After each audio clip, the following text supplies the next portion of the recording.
Welcome back. Today we will be doing our lockdown workout, week 2, day number 2. So in today's workout, it is a full body pull, posterior. It calls for glute bridge. The tempo will be 0 to 0, 3 sets of 15. Superman's tempo is 0, 1, 0 at 3 sets of 15, and then prone T's and Y's, 3 sets of 20 reps.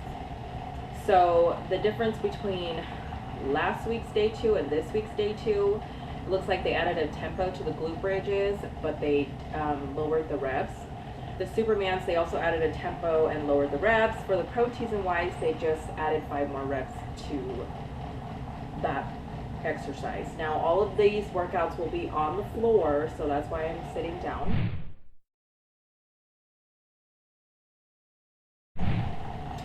Disclaimer, I am not a fitness professional. I am not a personal trainer.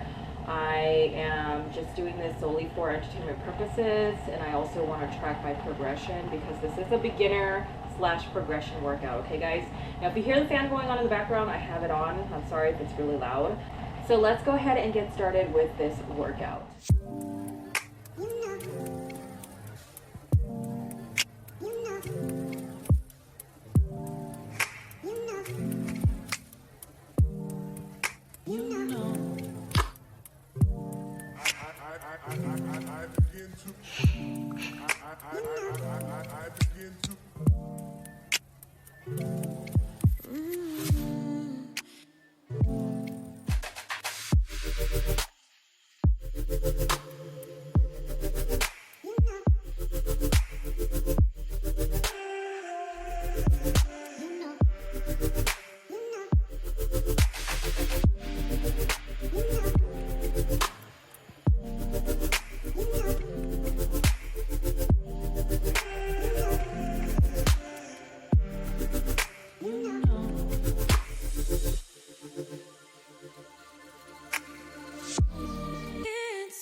that's the end of week 2, day 2. Thank you so much for watching, and I hope you've enjoyed this video. I hope to see you in day number 3.